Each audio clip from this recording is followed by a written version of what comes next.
I'd like to give you a quick overview of the WR2550M. There are two arms on the machine.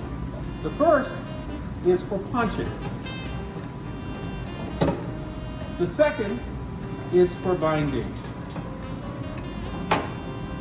There are also two areas in which you punch your paper.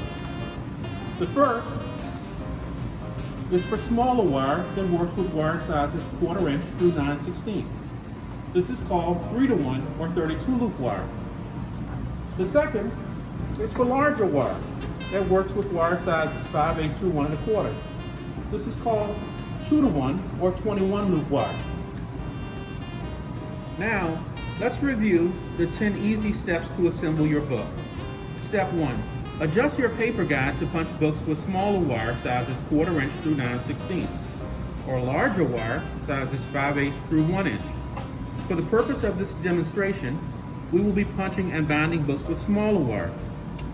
If using the bottom paper guide for smaller wire, set it at about 5 millimeters for 11-inch paper. You may need to do some trial and error to find the right spot. Step 2. Prepare to punch. Pull any pins out that you do not want punched. At the top, it helps by telling you which pins to pull out. If you're doing wire sizes 1/4 inch through 9/16, you will be punching 32 holes. So you will pull out the 33rd pin. You can make all the exact same adjustments at the top for 2-to-1. If doing sizes 5/8 through 1 inch, you're doing 21 holes, so you'll pull out the 22nd pin. You may need to do some trial and error to make sure your holes are aligned properly and that you're punching 21 holes at the top. Step 3.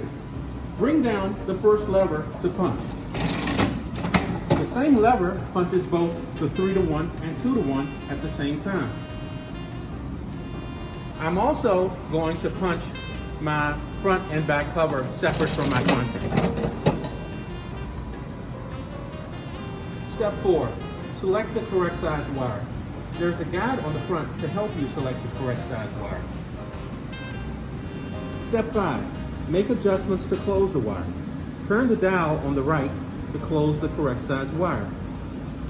Now you are ready to insert your book and close it. Step 6. Put my front cover and back cover onto my book. But there's a little step I'm going to do. I'm going to put my back cover, flip it around to my front. And I'll tell you why in a minute. Step 7. Step 7 is to drop the wire into the book to prepare to close it. You drop the wire into the book in one of two ways.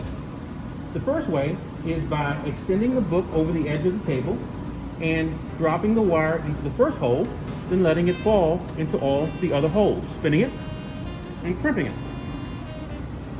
The second way of dropping the wire into the book is by first hanging the wire onto the wire hanger, then rolling your cover and contents onto the wire prongs, and sliding my book out, then crimping my book. Step 8. Insert the binding edge of the wire into the wire closer. Bring down the second arm, touch it, and close it. If the wire does not close properly, you can make micro adjustments by turning the knob on the left. And you'll notice the closing bar extends. Step 9. Flip the back cover around to the back so that the seam is hidden on the inside back. Then step 10, remember to do this occasionally. Empty the paper tray on the left-hand side of the machine.